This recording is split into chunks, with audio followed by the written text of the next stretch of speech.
Welcome to Inspiration Station, where we build a sanctuary for your creative spark together. I'm Karina Pardis, a composer, activist, chocoholic, and self-care mom, and I am so glad that you are here. This is a place for you whenever you need encouragement or a reminder to believe in you.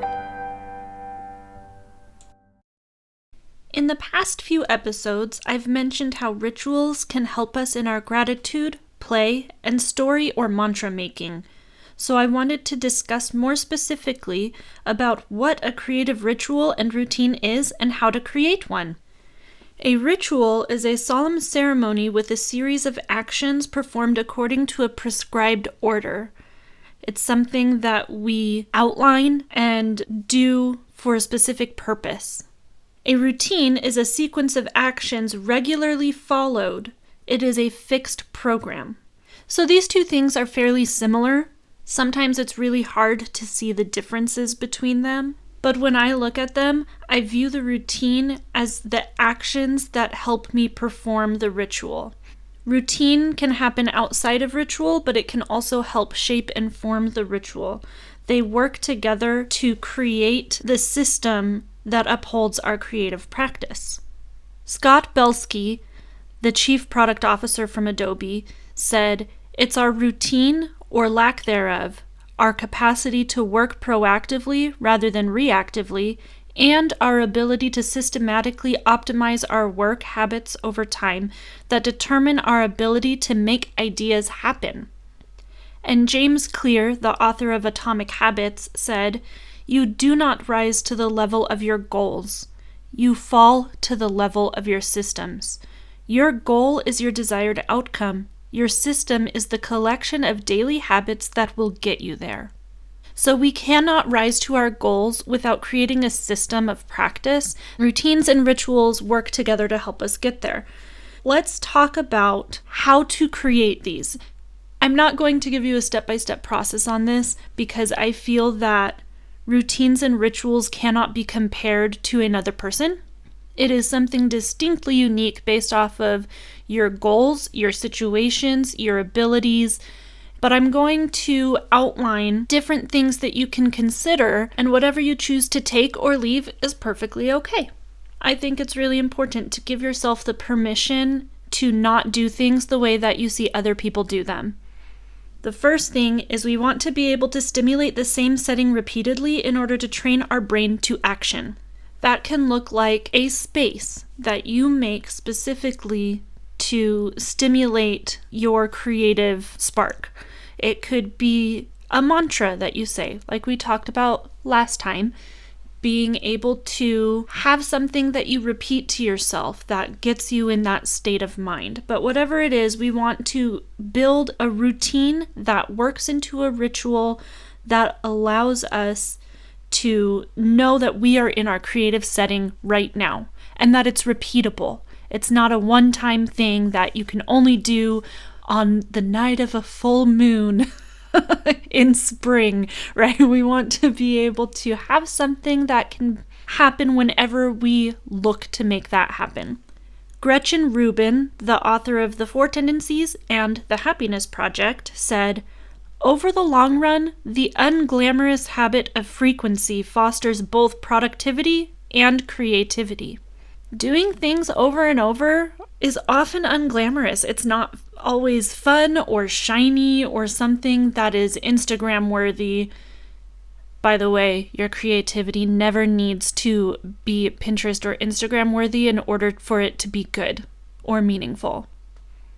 That's not a good judge of what your creative output and meaning is.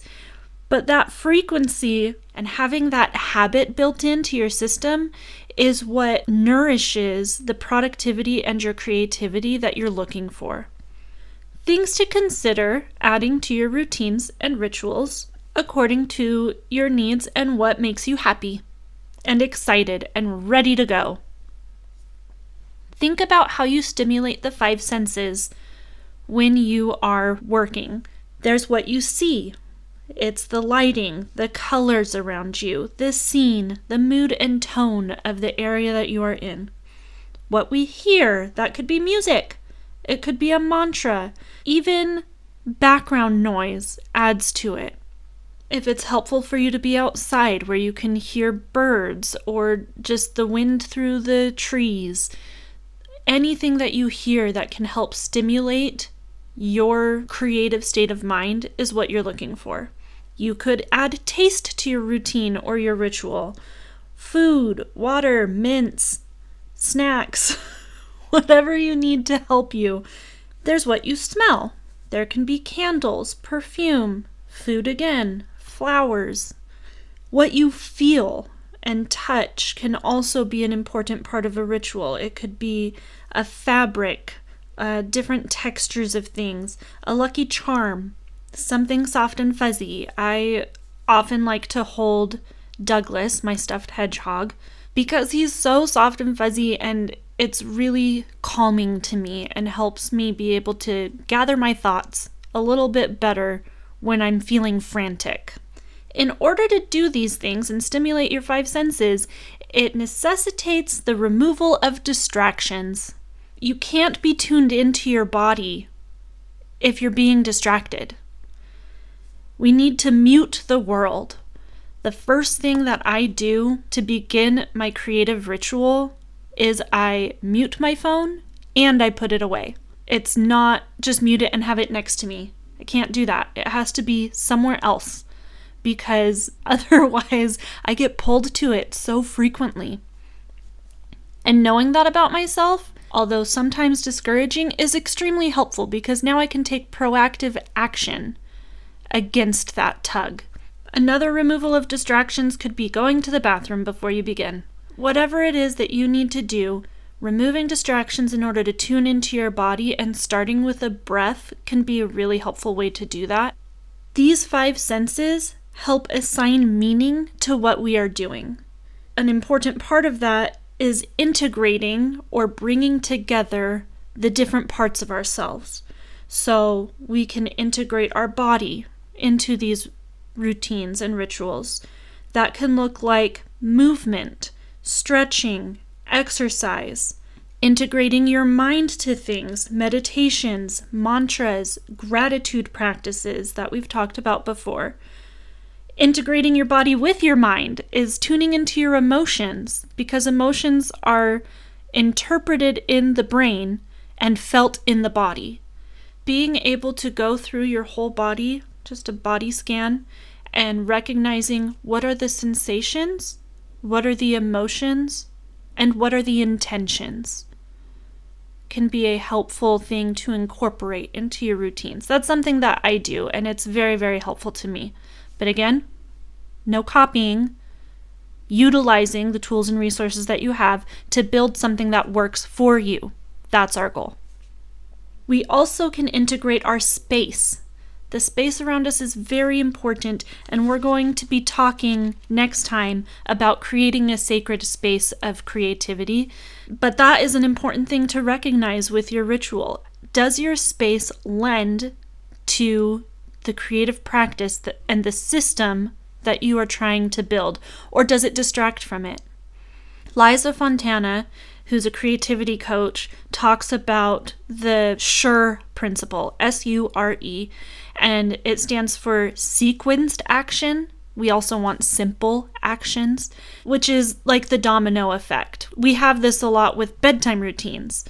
I go and I brush my teeth, which automatically leads to me washing my face, which automatically leads to me getting into my pajamas, and then that leads to me getting into bed, and then I turn off my lights, and then I do a body scan, and I take deep breaths, and then I go to sleep, right? One action builds that domino effect to just lead naturally into the other things. U stands for unique. We want distinct actions that we can know that this triggers my creative system.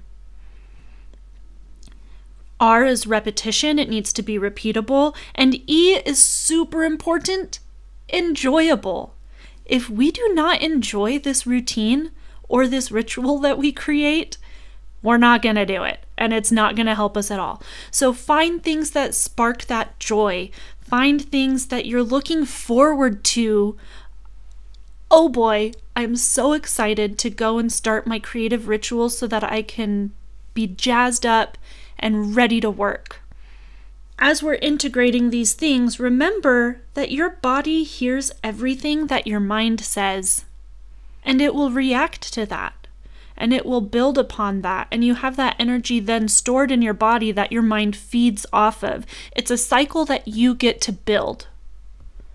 You are in charge of the cycle, which is extremely empowering.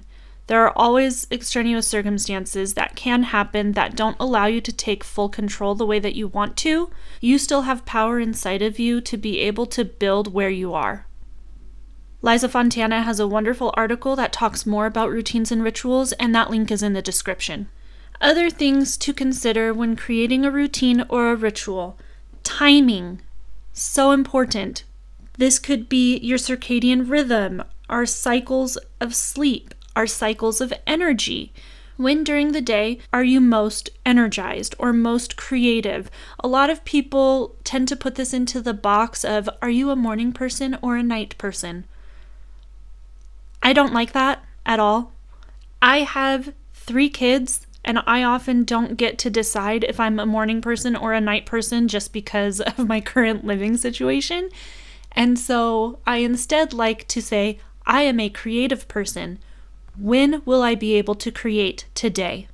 If I'm not in a state of energy, then I need to take action within that system that we're building, like James Clear said, and have a system in place for rejuvenation so that I can build up that energy again to get to the work that I want to do.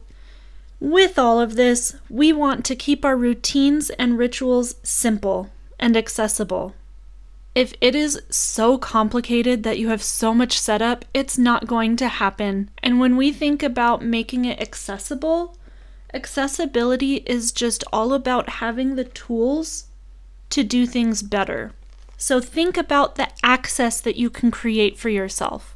Knowing that it's about simplicity and accessibility, it is not about making it perfect. Your ritual does not have to be perfect. Your routine does not have to be perfect.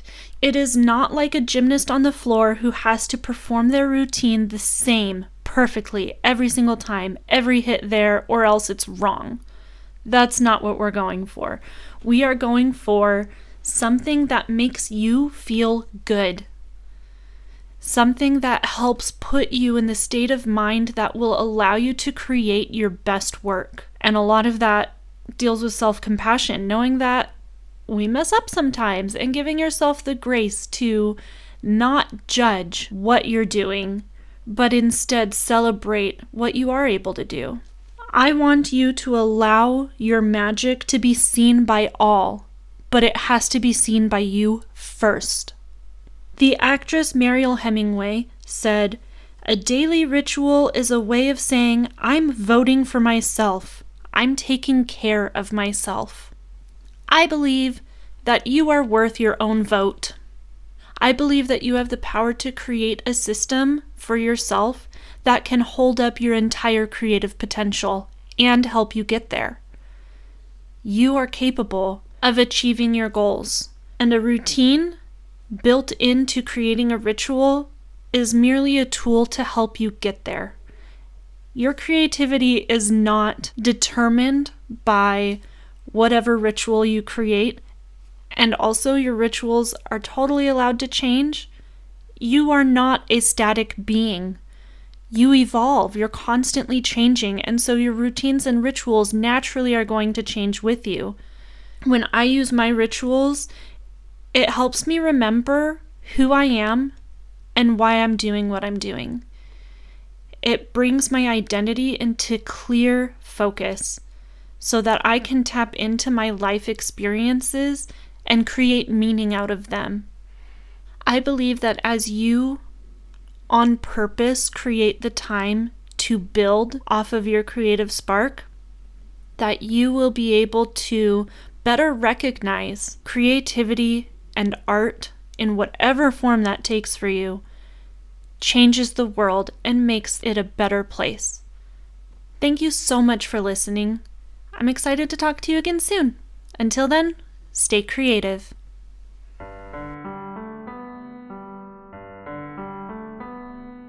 Here in this moment with human needs and growing dreams, there's so much out there in the world. Commercials and billboards are telling you just what to do and asking who you think you are.